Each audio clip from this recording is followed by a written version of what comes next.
Every day has a story, and each story has to be told and heard. And today we bring you the story of a young, talented, ambitious, and enthusiastic gentleman. And we really need to listen to this story. We need to know a thing or two about him. Many of you should be wondering, who is this person that we have today? Welcome to this edition of Daily Life Media.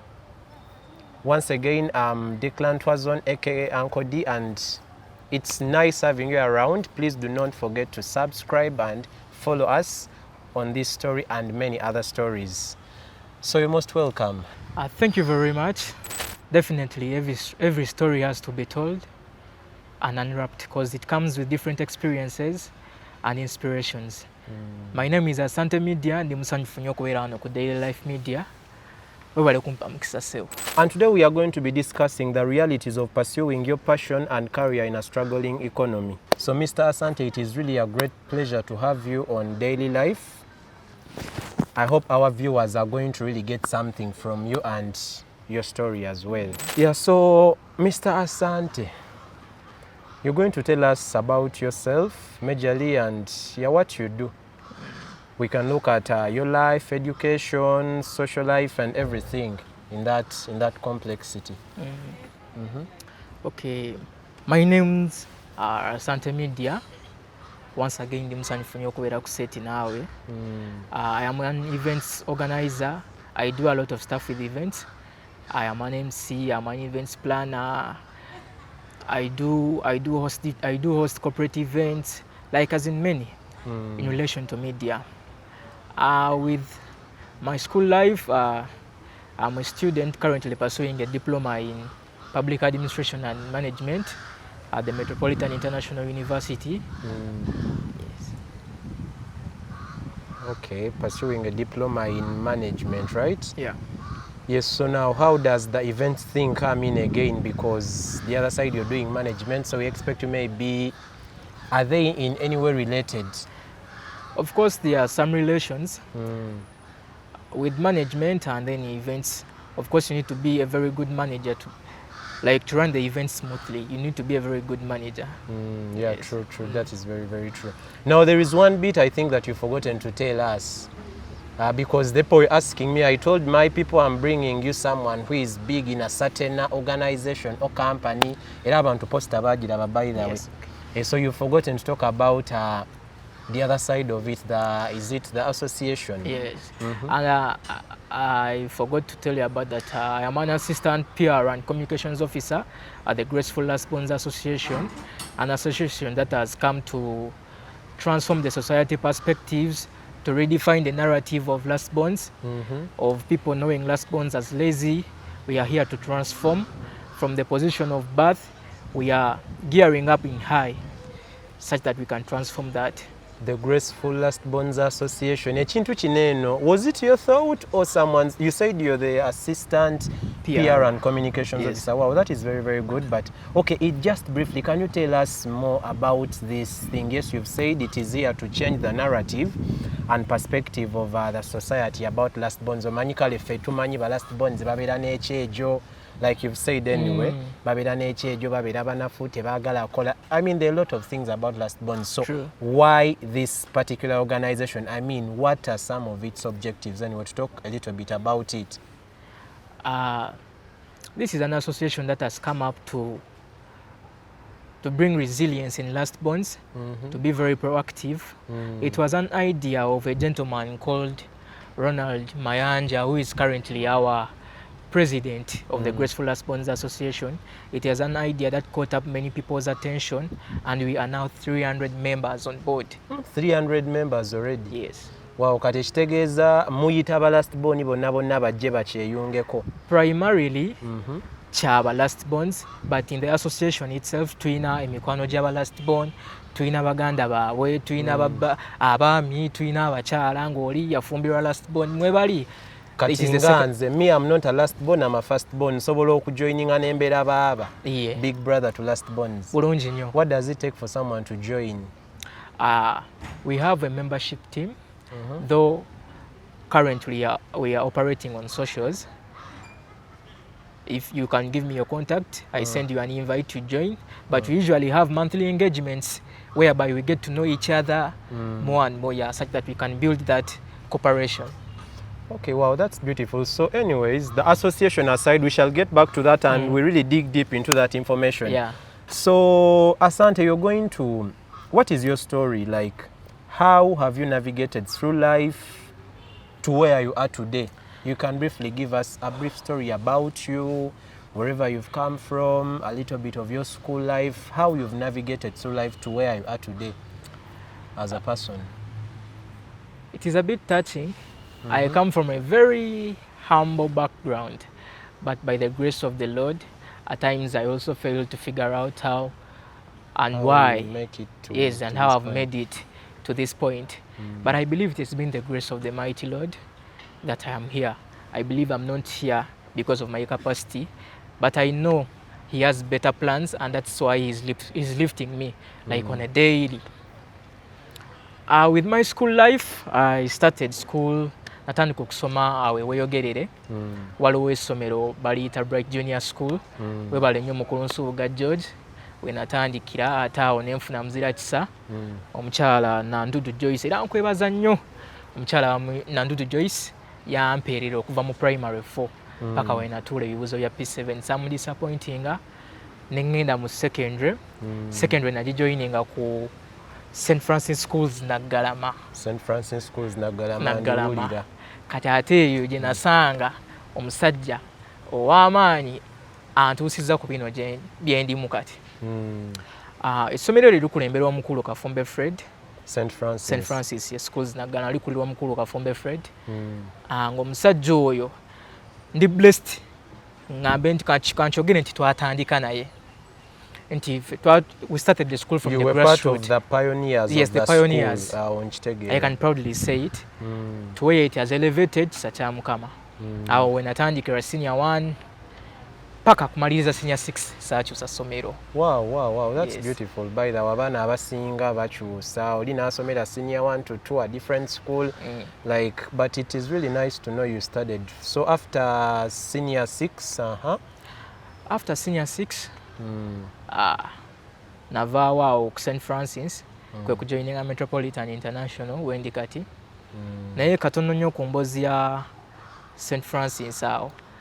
Kyatuuka ekiseera nenfiiringa nti ndi home nga ne mu holidays sivaawo sewo. Nga ne mu holiday tovaawo nsigalawo ku ssomero. Nga sivaawo. It was more of home.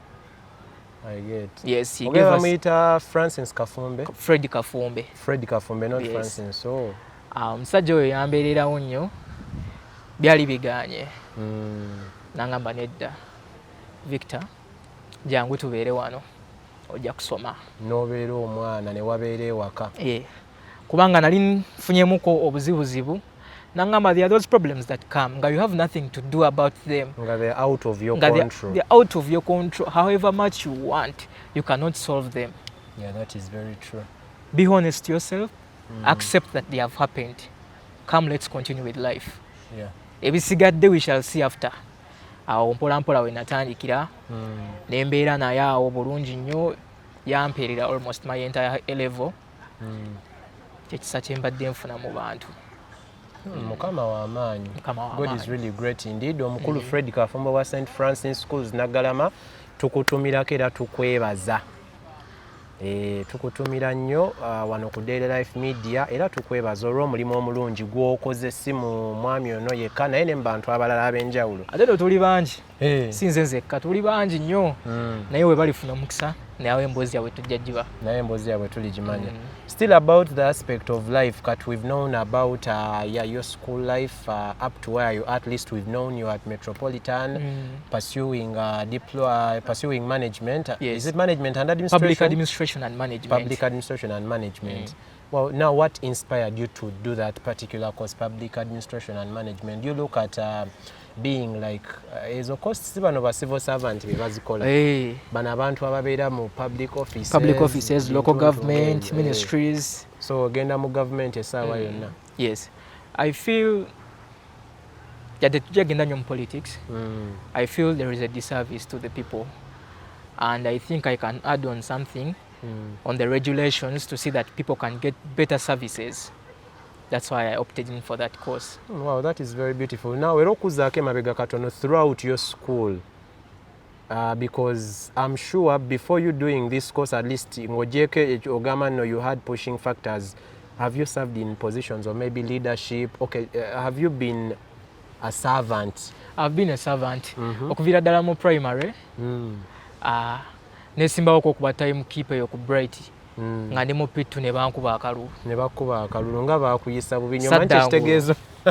Omanyi ekitegeeza okuba omwana wa P2 akalulu. Moreover timekeeper. Bankuba akalulu sewo saddangulu. Oh baaba. Kati when I choose essomero ne ngenda ku Elgon. Y'omukyala Nandudu Joyce. Primary 4 kati nalinga omanyi omuntu ave Masaka najje Kampala. Najje Masaka naye ng'ate ne Bright nayo yawa neno Kampala. Nayo ye Kampala kati bwecha. I understand nti kale oluusi anyway saagala nnyo kwogera bubi but I totally understand what you're meaning. Kati bwekyali kati tamu esooka yampisa bubi kuba nagimalako nga munnakyalo naye ng'ate ndi mu city. Ng'oli mubisi. Nga ndaba buli kimu kipya. Nga ndaba twayokozanga mifaliso okusangula eno bo balina nate wagenda eri balina buno budasta bunene obwa modern classrooms nnyonjo oba zirongoosa bazisiimuula neŋŋamba mukama olabira ddala ng'obulamu bukyuse kati wewadde eno ku Elgon yo tewasavingako kati Elgon first term yansoomooza bwetyo naye second term nali ate nfuusa ow'amaanyi kuba nali ntandise okufuna emikwano okumanyira essomero kati awo we natandika bangezesa okusoma amawulire ku assembly nagasoma bulungi nnyo buli omu n'akwata ku mutwe kati ne batandika ng'okimpa paka mu primary 6 nga nsoma amawulire ku ssomero ng'era teri ampunyamu kati ate naawe n'ekirala mu debating nali mulalamu. Wali mulalamu? Nali mulalamu. Nange nno nali debatinga by the way. Kati nga nekyewuunyisa amasomero gajja amala ne gankima ne gampa uniform yaabwe. Ne bakuwa uniform ya kitegeeza ng'okuba ebicuba ne ku masomero nga wali wa ttabu. Nali wa ttabu nnyo. Kati awo naliwoko nga debating captain for some years ng'era nali nambikibwa omukulu Mbajjo Shafik. Kati we nagenda ku St Francis natyo okwesimbawo. Senior 1 sesimbawo. Natyo okwesimbawo kubanga yali St Francis eyo yansoomooza. It was my first time in boarding. I know.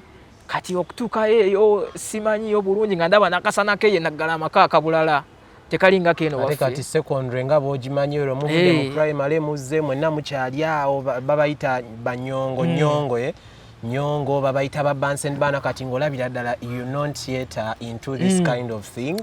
Naye mu 2 weeks nali nfuuse sita ku ssomero era. Bagenda organizing a debate. Najjanga floor speaker. Manchi kitegeeza floor speaker okusinga ba main speaker. Okusinga ba main speaker. Najjanga floor speaker nga sina na uniform. Okyali mupya okyali Bansen bana out of the crowd floor speaker nafuuka ensonga. Kati awo mpola mpola ne batandika okumanya naye we natuuka mu senior 2 nembeera academic prefect. Wow. Owa St Francis. Then nenfuuka ya head prefect. When nali mu senior 3 ne tugenda mu covid era ne nkomawo still nga ndi head prefect. Kati awo we nagenda mu senior 5 era nadda seesimbawo kubanga nali ngamba kati neesimbewo ku ki because you had already reached the helm of it all. I was at the epitome of leadership in high school. Ne ngamba nti kambeere nga consultant yenna naasanga okusoomozebwa nti bakwebuuzaako naye waliwo omukulu bamuyita Teacher Jebbi yanneesiga nankwasa abalenzi ng'aninga nga bamuyita Father Domu nga nze avunaanyizibwa ku dormitory paka kumalako senior 6 nga gwe nkola. Awo nno kirungi ekitegeeza obadde mukulembeze throughout your school life. I've been a leader. Yes. You've been a person of the public, person of the people. Kirungi nnyo ekyo. Yes. Kati awo mba ndaba at least gy'olaga. Yeah, and indeed I want to assure you the future is bright for people like you. Definitely, yeah. Yeah, the future is bright. You should not give up on those dreams. Kati ate ku social life eno yo yes school life tugifunye that leadership bit of it kati social life eno kati wali nnyo muntu w'abantu like how have you been? Are you a social kind of person? Are you kale tuweeko that bit of it? I am very social. Era nti ne nabeeranga kusomera abantu baagalanga nnyo okubeera nange nga mbeera n'emboozi ezisesa nga mbeera mbasesa buli lukya nga baagala okubeera nange era nga tufunamu ka space awo waliwo ndooza no may you so rest in peace olwo bantumaako jjajja yichuli nga mbeera olwo isimu omugenzi nga mbeera awo ne mbanyumiza ebibuuzi nga ne baseka gango bafumba nga mbafumba and then this social life was packed from school era nti nali nnyo mu bintu bya MDD oluusi nga n'ekirala nti nali njagala nnyo omuziki ng'era ffe bakiifu ababa mu kadanke ng'amawulire gonna gabeera ku ffe ku Monday nawo mba nkutegeera kati awo ndowooza ntandikira n'obwemusi ku ssomero abasajja bagenda banneesigisa prom yaabwe nga sirina kikumba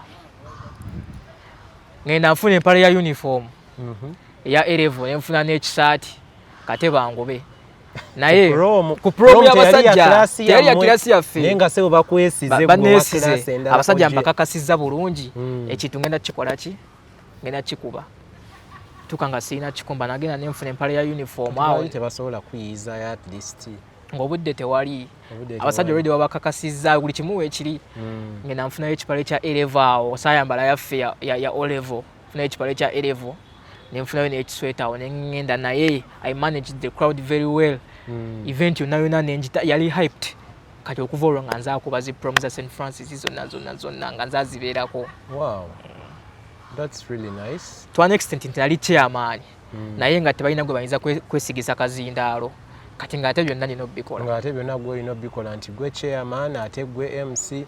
Yeah, but anyways it is good okubeera mu such positions because they really shape you ng'omuntu. And I encourage actually now the youth, the students, abatulaba maybe, because I'm sure we have students that are watching, whoever is still maybe passing through school. You can pick a leaf from Victor here. There are things that you're going to begin doing right from school and they are going to shape you and wherever you're going to go to, because right now, I can say, do you know you're already in your adulthood over to Chimani? Because adulthood yet and it begins when you finish like school, right? Yes. You're in adulthood and I believe you're already tapping into, you know, because you've told me even up to now you're still doing the MCing and, you know, you're into all these things that began right way back from school. Yeah. Yeah, so what does that mean to the fellow youth, especially the students out there? If you're still in school, at least treasure the little that you're doing in school actually. Do it with love, with passion, with, do it with your whole. Chemalire munyo chikole because bino ebintu ebimu kubigenda okubeezaawo even after school. Wow, thank you so much. Kakati, now to ask you, if someone met you for the first time, like today, how would you introduce yourself, Kali? Omuntu nga maybe tamanyi that other life of yours, obanga tayagadde nnyo kubimanya, najja buzzi. Tugeze someone, it could be a minister, president, oba kale omuntu yenna ne bakugamba nti maybe come and introduce yourself. How would you really introduce yourself? I am a very hardworking, intelligent and happy man. Wow, hardworking, intelligent and happy man. Happiness is very key. Yeah. You know, that is a very, very good introduction. What has been your biggest inspiration in life? That thing that has kept you chasing your dreams and career path. Kintu ki ekikusindiikiriza okusigala nga ogoba ebirooto byo, okusigala nga oli ku mulamwa, okusigala nga you yourself, you get? Like what has been that biggest motivation or inspiration? Olaba obulamu buno busanga okusomozebwa kwa amaanyi.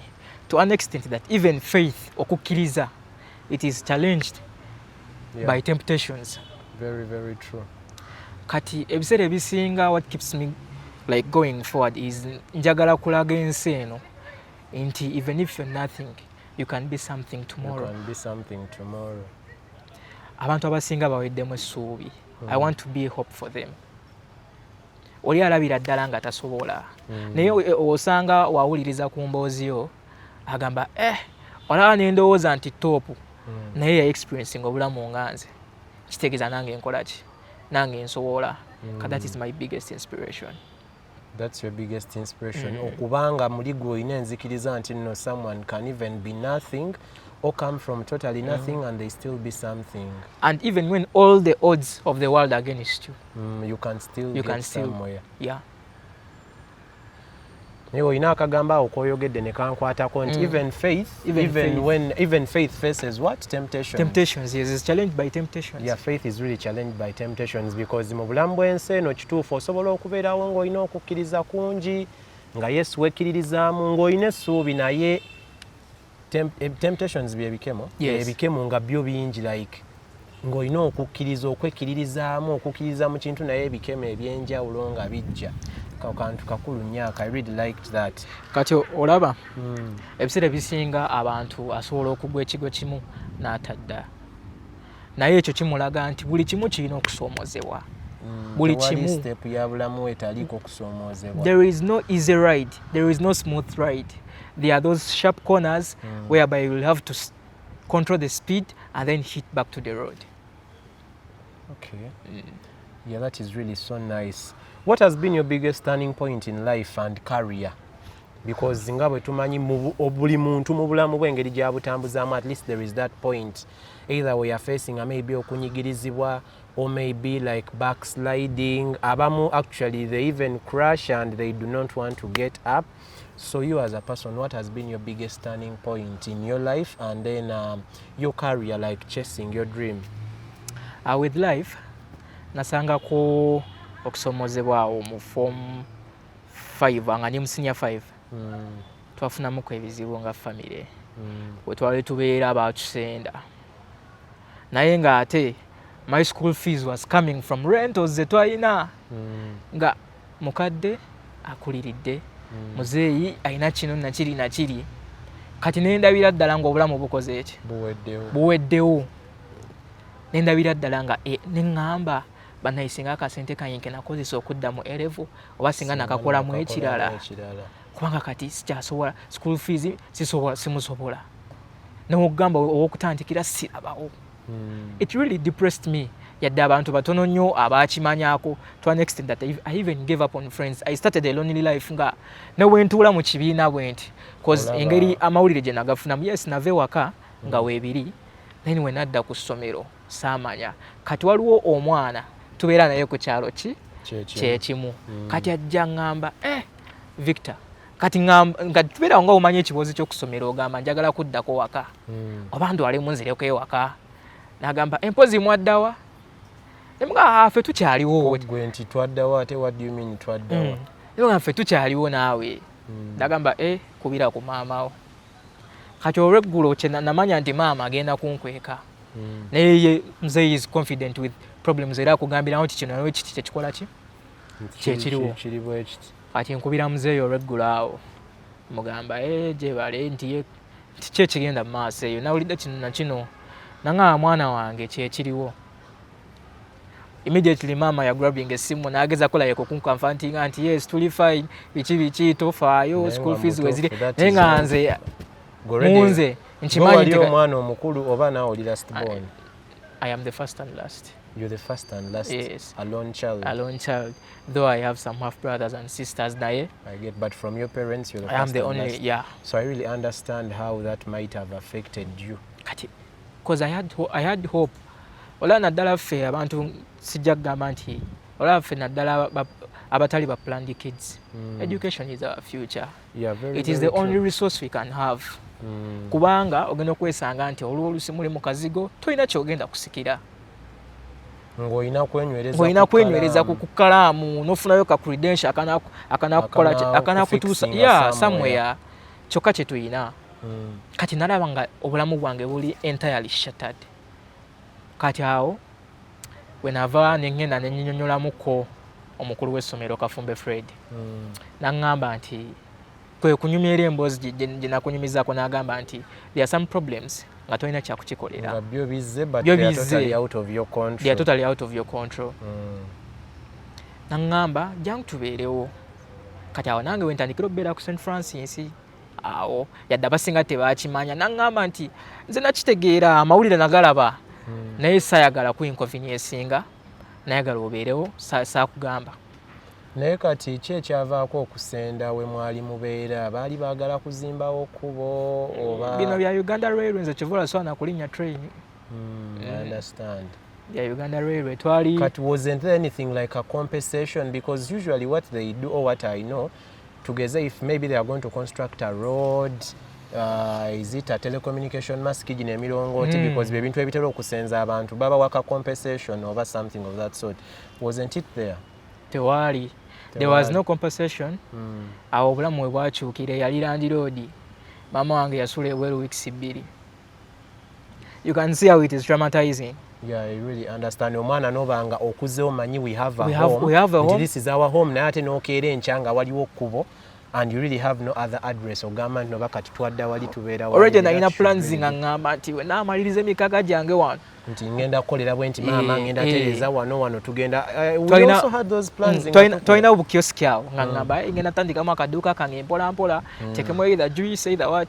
Nzimbira okubulamu mpola. But now there you were nga buli kimu olaba kiweddewo. Kya traumatizing era kya affecting my performance. Yadde abantu abasinga tebakimanya. Ate ebiseera ebisinga tugamba abasomesa get to know how your students feel.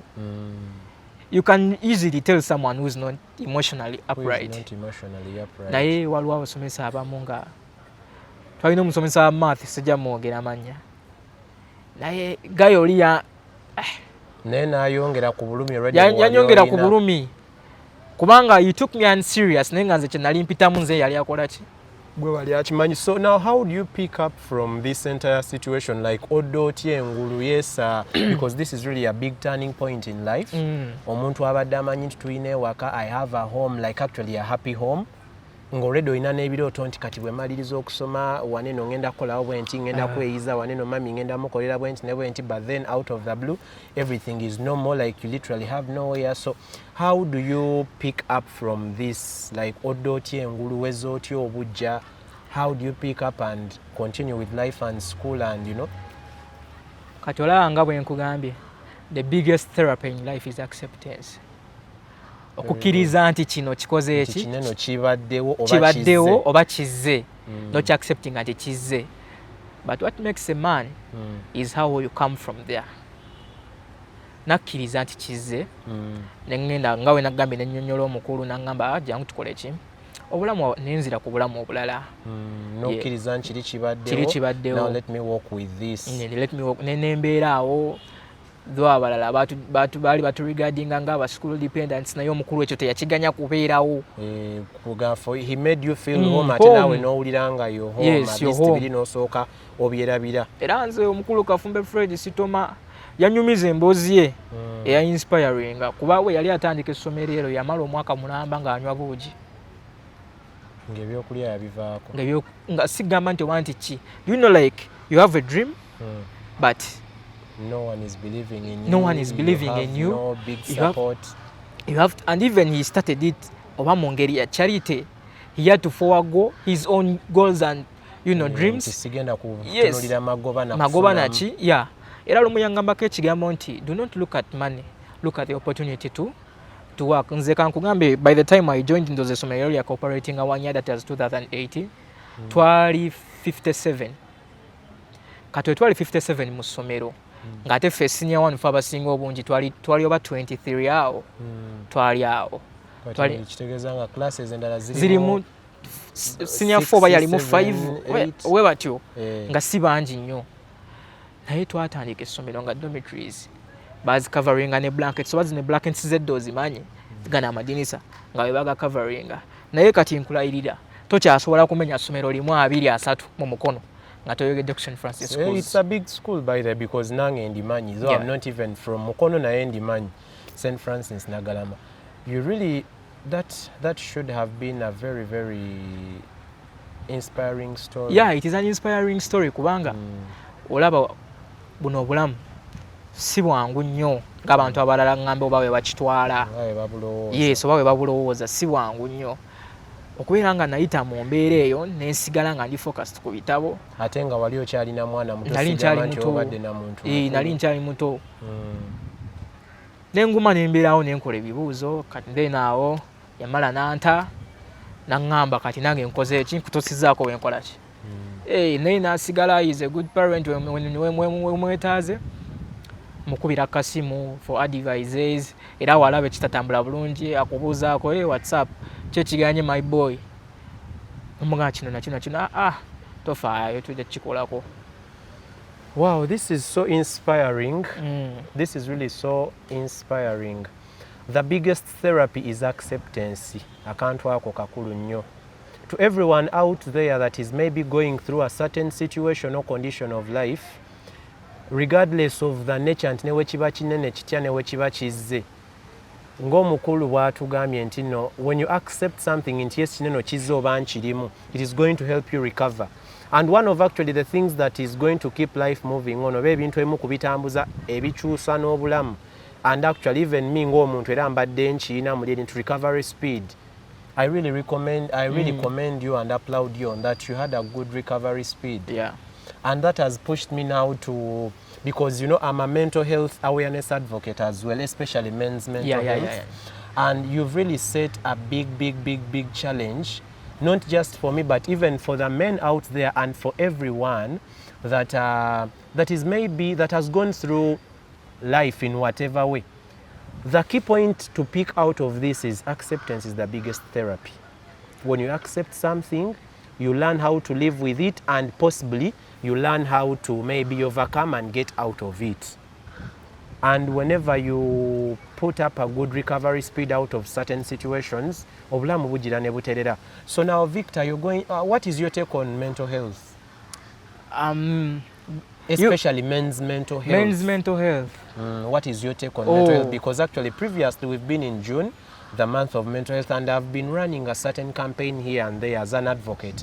I've been running a certain campaign to ensure men open up, men speak up, and you know all that. So how do you take mental health?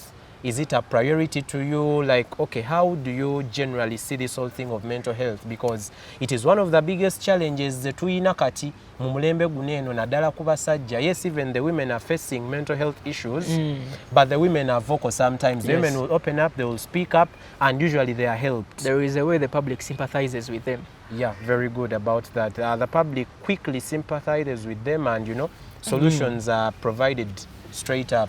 But as an individual, my mental health is my #1 priority, because I believe a positive mindset is everything for me.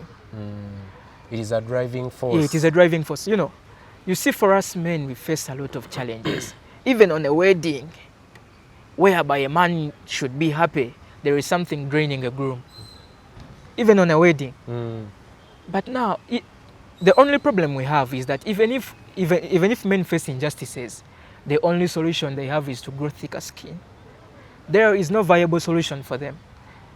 Now, that is the reason as to why you see there is a high number of men, you know, like in gender, the male, in drugs, in what, you literally find a few. Abamu bawunzika benyigidde mu bintu binene ddala as an escape plan. Yes, as an escape plan. Okudduka kinene ekintu eky'okugamba nti n'obwongo bwe tebuli stable. Naye nze njagala okugamba buli musajja ali eyo. Be where you feel peace.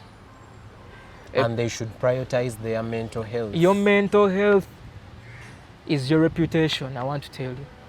And it is the driving force for your entire life and everything you do. Once you're okay upstairs, everything is going to move on smoothly. You'll have the ability to think. You'll have the ability to decide. But if something is draining and affecting your mental health, there is nothing that you're going to be adding up. Very, very right. So mental health is really key. And still, I won't stop reminding us, especially the youth, abasajja, abavubuka, plus everyone out there, let's learn to prioritize our mental health. Our mental well-being is key. Like we've even heard, it is the driving force. Nti omuntu bw'obeera ne positive mindset kigenda kuyamba nnyo okutambuza obulamu mu ngeri ennungi. Yeah. So all that aside, who has been your biggest influence in life, in your journey so far? Now, I know you're going to tell me Mr. Fred Kafune. Yes, definitely. Okay, apart from him, who has been your biggest influence? Kubanga at least nkimanyi wali era abantu abalala maybe b'okuze wenyumirizaamu, b'okuze otunuulira, well, it might not necessarily be your role model, naye bantu ki abamu kubasinza okukubeererawo, okuyamba, okupushinga, I mean in all ways? I will begin with my family. Family yange tubadde tetuyina geega amazima. Naye if they tell me to define what love is and what caring is, it should be your it should be my family. Wow. Amidst all the challenging factors of the world, they have really loved me. And then maybe my inspiration is also Mr. Bobby Wine. I think the guy has what we call a planned life. You know how a story follows each other from step to step. From step to Yes. step. Uncholaba nti yali muyimbi, Yali rasta, he did this and that. And tena mu politics n'akyambala n'alema kubeera mall n'akyambala n'abeera true leader. Kwanze nali mbaddeko emu mu campusi ze nga akugamba nti despite the fact nti oba abantu balina ekyo ekifaananyi nti yali anywa enjaga, yatugamba nti a sober mind is an important resource. Let me not see any of you taking cigarette, whether in public or not, or even drinking. Kati ekintu ekyo yali aginywa naye najja n'akugamba nti a sober mind is an important resource. Yes. And then n'omuntu omulala ndowooza gwe nkuze n'enyumirizaamu ye Alex Waiswa Mufumbiro. I love his aggressiveness. That is how every man is supposed to be against this world. I love the way he addresses issues. I love the way he comes up. Yes. Well, thank you so much. How do you handle stress, disappointment, criticism, failure? Yeah. At times, because these are literally part of us. Whether we want it or not, at one moment we have to be disappointed either by the people we love, by things, situations. Like these things always lead us to stress. We face criticism. For example, you host events here and there, you're looking up to into events management and all that. You're like an emerging socialite, an influencer of sorts. Nekatera chemanyi mu mikwano gyo sina kinne mu family kale mu saako zo mubamu abantu abacriticizing abagamba wa tajja kumalako, like ate abamu ne bakikuba ne mu face you, like they tell it to you, you know, outrightly ne bakigamba nti toyina kyoli toyina kyotugamba, you know. How do you handle criticism? How do you handle stress? How do you handle disappointments? Nze ndowooza kyenyinza okugamba omuntu yenna ali abantu baveeko. Be true to yourself. Kubanga olaba binene ebintu bye tukola. At times kati ekirungi social media yajja, you can easily track n'olaba nti yes, I'm doing something. Omuntu nawe aliyogera ki, that shouldn't be a reason as to why you should give up or why you should be stressed. Yes, I believe there are those issues that come and press you. N'owulira nga ddala nga bikunyize or some, you know. Naye n'onaakola otya tolina kyakikolera. Tolina kyakikolera. You just need to follow your dream. Yeah, and like you know, they say often it's barking dogs seldom bite. Embwa ezibogolabogola tezitera kuluma. So we should simply leave all the, you know, the noise and let it be background noise. We need to be true to ourselves. Banange mukiwulidde, we need to be true to ourselves. Abantu bo bajja kwogera. Abantu bo balina okwogera, balina okudisappoint. Bali bakudisappointinzeeko mu byalaave ebyo biki. Emboozi ya lunaku lulala. Emboozi ya lunaku lulala. Tuyinza ozzibya. Okakasa.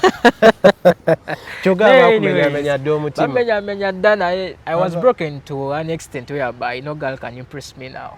Ekikiggwe? Naye bibaawo and abaana nga mubonyebonye nera. Mubonyebonye n'omukwano. So tebakudisappointinze mu bya life yokka naye ne ku mutala guli. Ne ku mutala guli. Abaana bawala abo bazibu. That will be a story for another day nga bw'ogambye naye ekikulu mu byonna guma. Yeah. Guma, be strong. The right one will come. Ze kyenyinza okugamba. Amina katusabye. Yeah, the right one will come. Just live your life. Be happy. Be you like you've said. Just be you. Be true to yourself. Embrace yourself and love yourself a little bit more. So we are going to take a short commercial break, and as we also sip a drink, then we shall get back. And when we get back, we are going to still be discussing more, of course, about life, but not forgetting our main topic for discussion today was, and still is, we are discussing about the realities of pursuing your passion and career in a struggling economy. Yes, so we'll be right back after the break. Makerere Institute for Social Development, a certified institution for higher learning, invites applicants for certificates and diploma courses like accounting and finance, social work and social administration, journalism, catering, tailoring and fashion design, with many other skills-tailored courses. Our institution is compliant. First of all, it is recognized by National Council for Higher Education. We are certified. The registration number is UBB 187. Tested and tried since 1995, Makerere Institute for Social Development is your solution when it comes to quality education. You may apply for January, May, August intakes. Find us along Sir Apollo Kagwa Road, opposite Makerere University Sports Ground. Our tuition is affordable with the state-of-art facilities. Early birds stand a chance to grab themselves bursaries. MISD or Makerere Institute for Social Development, facilitating your career.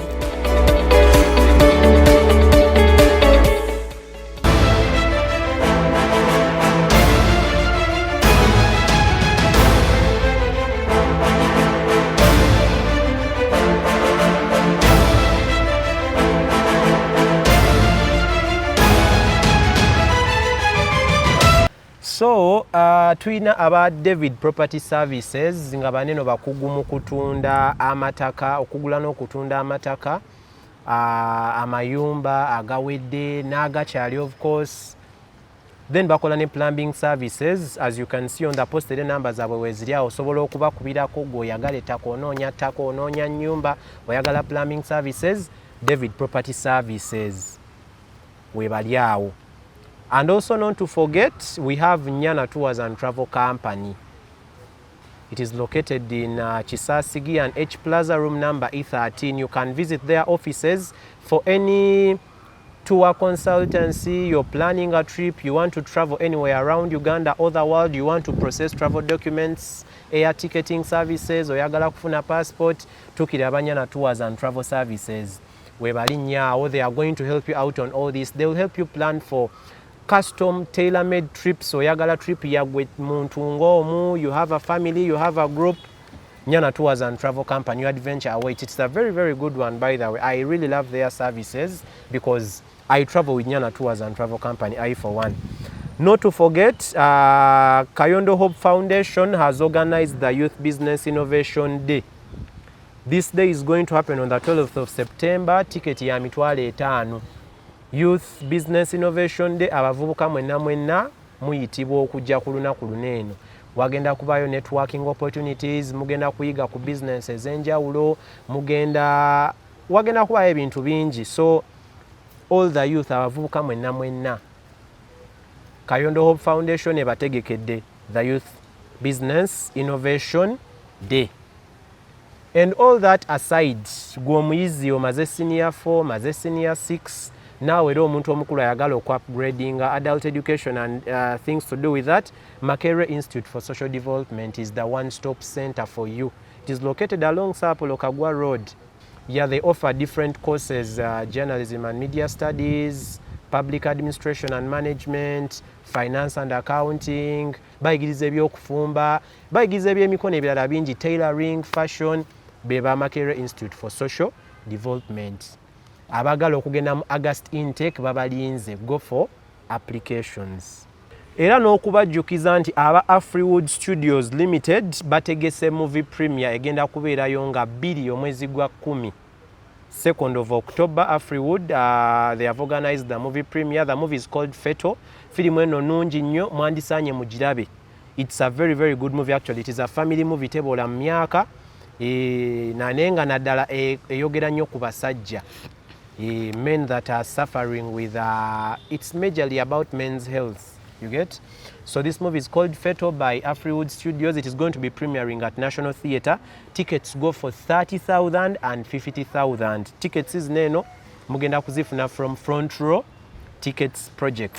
Welcome back from the short commercial break. So like I said, when we get back, we are going to be discussing, at least having a small discussion about the realities of pursuing your passion and career in such a struggling economy.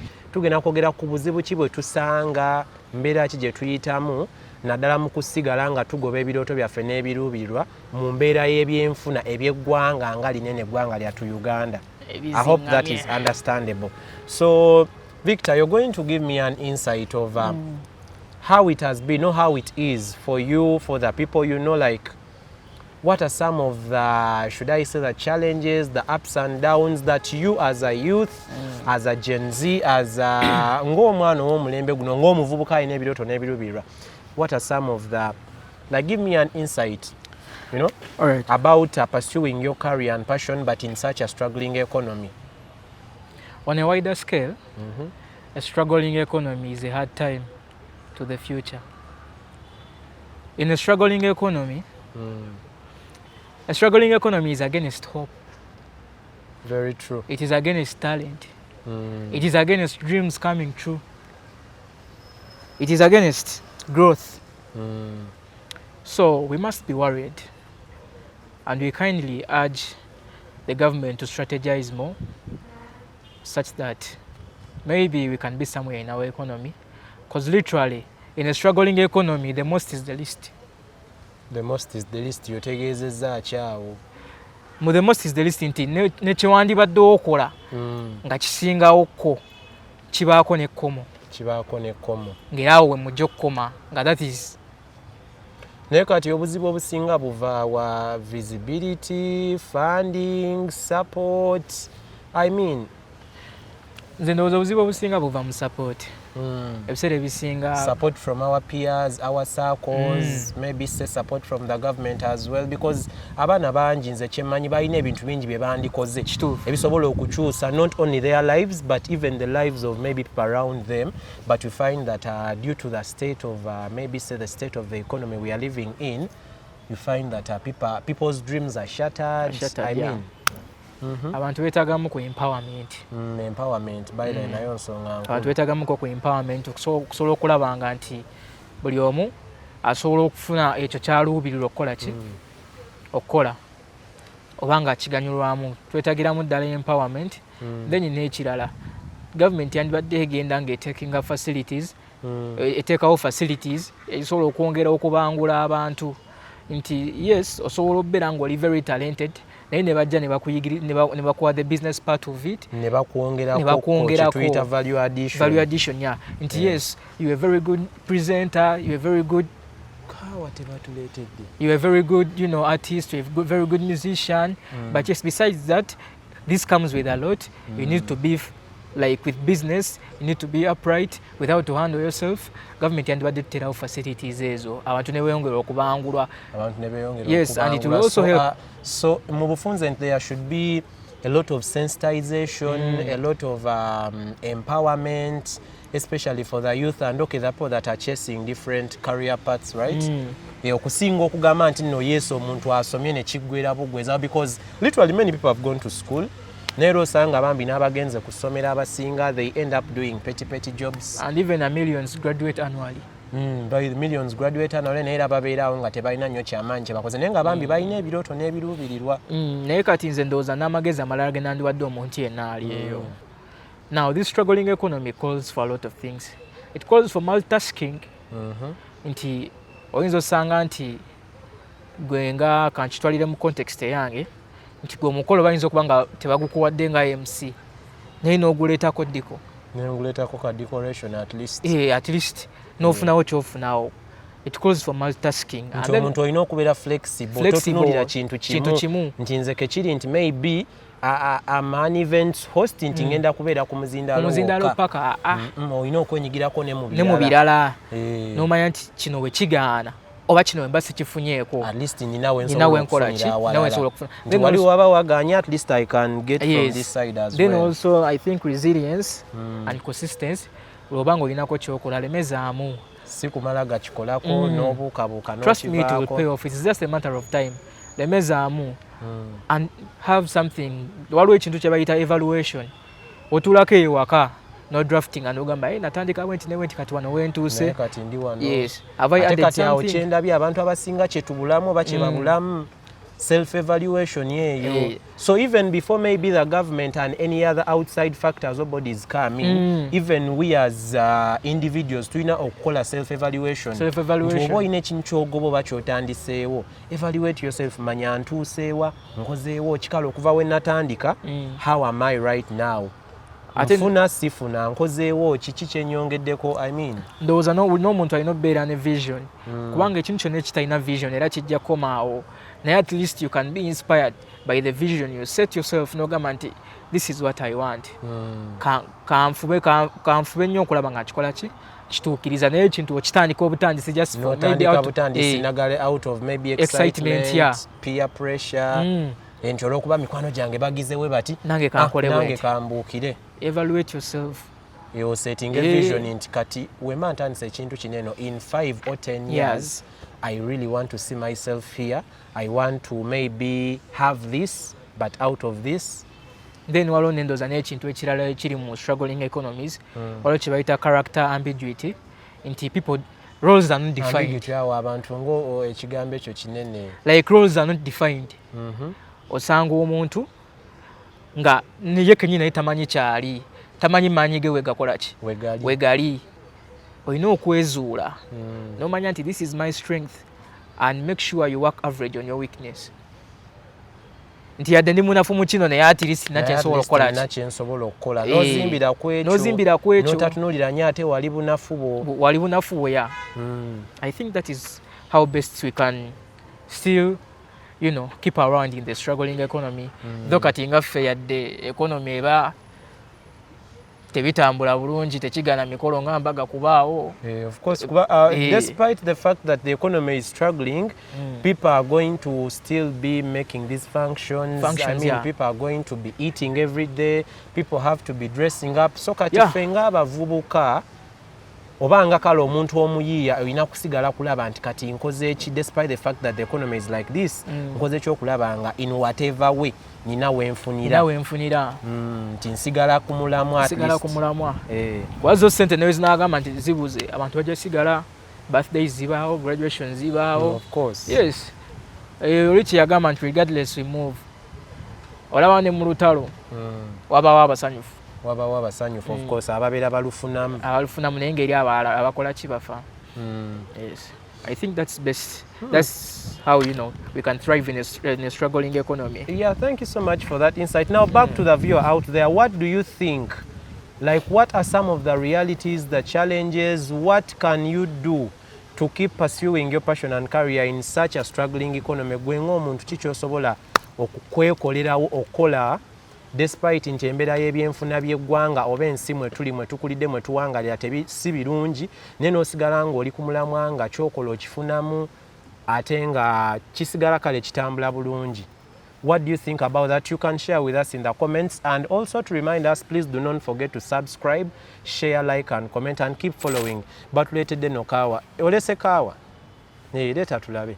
So as they are serving us, now we are going to take an insight about the current state of affairs in the country. Pozi kaawa ne bamuyita batya? Pal coffee. Kati akakopo ng'olese kamu producer tagenda kunywa. Ate kano nanti kange ndowooza. Pal coffee. It is Pal coffee, eh? Mukolera waneno wenyini. National Theatre Craft Village. Pal coffee bakolera ku National Theatre Craft Village. Kawa kansubira awooma. Ereetayo ekikopo ky'okubiri actually ne producer naye ayagalayo oba naye anaatumala. Nganda najja kumala tetugenda kunywa nnyo. So Pal Coffee and Craft Village. Mutunda kawa yeka soko jjo tugambe.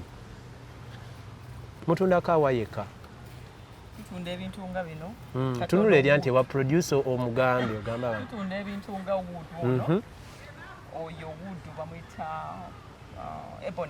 ebony. Kala ya wood oyo yeyo tebaji paintinga. Esigala eri ku nacho. Then you also sell the coffee. Ekitegeeza bunene obukopera mu bwetundira awo siga nti mwabu Bumba ya Uganda bwetumala odikola bwetutyo ne tuliyokya. Eri bayite bumba eryokye. Nze nebyo mbadde sibimanyi nandi bisanzeewa. Tutera bulaba nno mu firimu naye maama kumbe neno gye buli. Okay. Buli size eno eddirira ebbakuli eza kire tray nga zino waliwo buli shape oba oyagala eya rectangle oba oyagala design endala yonna tukukolera. Tuna ne different categories of wood. Kyetaaga n'ojja wano ku National Theatre ku Craft Village n'oyitamuuko n'olaba edduuka n'anoonya Pal Coffee and Craft number 41. Okay. Kati noleetayo anti ekikopo ekirala ne mukulu wa Santa alina okunywa ne producer no bakusosodde kyeyaka togenda kunywa ku kaawa leero. Leeta obukopo bubiri naye baana atumala ajja tumala. So we are going to give an insight about the current state of affairs in the country. Embeera y'eggwanga lyatwogiraba otya, like what are some of the training things gwe byomanyi ebigenda mu maaso ebitambula. I mean, like the viewer out there might wish to know. Ebintu bingi ebitambula ennaku zino eno, but for a couple of days, maybe now if not a month, emboozi y'akafeero ezadde ekutte wansi ne waggulu. Emboozi y'akafeero yo naye kati kansooke nkubuuze by the ku mboozi eyo tugeze if it were you nga yeggwe yes okyali mulamusi gyagamba nti nga yeggwe ng'ofudde naye you presume nti ozadde abaana bangi olina abaana bangi, then time comes ne bagamba kwa abaana bonna boinako omu oba babiri oba basatu, what would you like? Kiruma naye ebiseera ebisinga abaana basigala baana. Olekamuko kali nti for the time you spent with them ate ogenda n'owesanga ebiseera ebisinga bano abakyala ayinza oba nga tamanyi particularly ani mutuufu oba nga obadde nawe ebbanga. Nze kyendowooza nti you accept and you know. So you accept to raise children that okay ogaa nti no ng'owangadde nabo so ng'obakuzizza. It is such a hard situation. It is very hard. It is really a hard situation. And even it has called for... Kibaddewo actually now I think this is the second or third week. It is still on. Abaana abamu tebali bamativu with whatever came out of the results. Because ffe twali tumanyi nti no bonna nga bavuddeyo at least bajja gamba nti maybe say 18 or 20. Ne mama out of 25 ne bagamba nti n'abaana bana bokka. Really? That was so shocking. I believe DNA is scientifically proven. Era ebyavaayo mu kulonda ndowooza byebyo bye tujja okugenda nabyo. Lindako producer omuwe, producer Colin ajja gamba nti no tumwera. But nze ndowooza it is now what every man should reside to. We are now advocating for DNA at birth. Nze nange kyendaba DNA at birth is better oluzaala. Yes. Nga bamukeberera okusinga okulinda okutuuka in that state of what? Ebbanga liyiseewo oluusi abaana obakuzizza olowooza nti babo ogenda okugira nga abaana si babo. For sure kiruma. Yeah, of course kyo kiruma. Era ndowooza now every man is going in for. Nze ndowooza n'abo abaana bali showing up maybe kati anyway bo bamaama baabwe abaana nze sibanenya. Bamaama baabwe bo babagamba nti no that is your father. Era so omukazi acontributinga kinene nnyo ku bulamu bw'omwana ono era abakazi by the women this is a call and cry to you at least when it is still early enough omusajja mugambe be open to your husband, to your man or boyfriend, whatever it is naye kasitamba nga mutuse ku saa erizaala be open to them mugambe nti you know what however hard it may be okusinga okuleetawo ebizibu nga bineeno because now look at ng'ogyeko bali abali mu katemba waliwo gwe bagamba nti no yalina ne family yesimanya wefort ne kati waliyo bambi abamu nga bo bakuze nga bakimanyi nti no kafero is there. Imagine kuliko n'abaali bafiwe oba abaana ne babaziika ku bijja byabwe and right now kati banene abafamily bennyini nyini the Kong family ejja kubagamba mubajjeewo tetubagala si baffe you know all that. It is really hard. Iyo gira onywa kakaawa awo kanywe ka Pal Coffee. Pal Coffee kawooma kasufu. So about that kafero thing abakazi bambi beddeko kubanga si kirungi, it's not good. Olaba it takes nothing to be real and you know loyalty is something a woman should naye baba it's really so hard, very very hard. Katwabadde awo bano abakyala b'oku Kampala Creamani Zahara Toto Prima Kadash ex-wife wa yesterday. Nalabe baagala kugenda mu fight. They have really been having a heated relationship, even on the show, for those that have been following Kampala Cream, their relationship has been babadenga ever they are in exchanges. Kati sawa no ebyatuuse nawulidde batugambye they have a fight, like they are coming to the ring. Positive fight eyo yaddi fight eriyo nga 12 September. So katulindirire tulabe kyekigenda okuva mu fight eyo. Negolooza ani anaakuba munne. Zara Toto ali very aggressive. Okakasa. Yeno Prima nga naye tagenda. Naye nga ndowooza Zara ajja kuba Prima. Nze ngamba Prima kuba Prima mwesiga. Yatulaze ennako. Naye nga the Boxing Federation tuli happy nti mwagala promotinga bikonde. Nze nandirowoozezza nti bandikozesezza banabitone oba abazanyi b'ebikonde bennyini okusinga okuteekamu abantu abalala. How can you empower a corporate match okusinga naye ng'ate bambi abaana babeerayo by the way, the real boxers matches ne zibeera nayo, but they are not so marketed as such. Omwana n'azowa January to January, omwana n'abeerayo ng'akola training show ne bazikola n'osanga ng'abantu abazigenzeemu era batono, but then for these shows kale yes kyandibadde kirungi, but n'osanga kati even tukyali ku eyo chicken and shower nabo balina, but those people fight tebeekuba koko. Waliwo awo ku press waliwo webeekwatamuko, then waliwo ne webeesanga oba yali birthday ya Ronea ne baddamu oli nayo none emmotoka y'oli okwava okumusiba. Kati nabeera nawudde nti they are staging another fight. Yes, they are staging still. Yeah, baliwo mu August. Bo bali mu August, yeah. Kale katubalinde tulabe kyonna ekinaavaayo. Let's just keep waiting and we see whatever is going to happen. Naye nga Mr. Muhanje ekintu ekyo wandikirowoozezzaako. Yes, it is true these people have the numbers, you know, bayina like they can bring that visibility to the league oba to the profession. Nenze ndooza wandikirowoozezzaako ne mu empowering ba real boxers. Kubanga abaana gye bali ku ground waayise waawo na wonna abaana gye bali okusinga kale. Maybe this could call for more sponsors than, you know. Yeah, true. So about what other thing has been happening lately about the South African saga, the xenophobia. Bino byaba South Africa okugoba Uganda boka, but all other residents of other countries or citizens of other countries, abantu abatali ba South Africa. Gochirowoozaako, what's your take about that? Because it has really caused a lot of chaos around the entire African continent. Recently, nalabye naba abanagana nabo nalabye they stood up in arms and they are like they also don't want South African nationals in their country and they are also sending them back. Njagala okutumirako omukulu Nsubuga Henry webale kubeera musajja w'amaanyi mu bulamu bwange naawe. I was a very arrogant man. Naye omusajja yanjigiriza n'agamba eyo omusomo olina okugolola kasaati kagoto olina okukalongoosaako olina okubeera smart. Weewale nnyo Nsubuga Henry, weewale kubeera kyali wange for a while.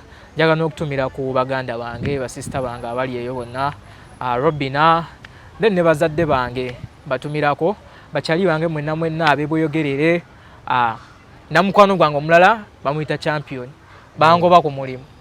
N'ayimirira mu meeting n'abagamba omuntu gwe mugobye muyinza obbanga mbadde temukimanyi, naye abadde akola bwati ne bwati. Sisuubiramu n'asobola okufuna omuntu ebweru asobola okukola kino na kino na kino. Olamu kintu kikulu nnyo okufuna abantu nga we batyo, omuntu asobola okuyirawo omubiri mu mbeera bwe zityo. Era Asad nyinza okuba nga sikikugamba nga naye nali musanyufu nnyo, neyanziza nnyo. Namwenna bakyali bange friends of Asante, neyanziza nnyo, mwembale kunjagala. Musubscribinge ku eno channel eya Daily Life Media, musharinge, mutuwe comments. Tujja tuukayo. It has been a very, very beautiful experience today with Asante Media here, and once again I call upon all of us to subscribe to Daily Life. Please do not forget, hit that subscribe and the notification button to keep yourself informed whenever we have something new posted. And do not forget to follow us even on TikTok, Daily Life Media still. Please share the information here because it might be impactful to someone out there. leave us a comment as well. Then you can also check out our contact on page in case you want to reach out to us for business promotion, brand visibility, anything in line with that as well. Remember, Daily Life Media, real talk every day, all time, every time. Thank you so much. Peace out. Mubere bulungi mweraba.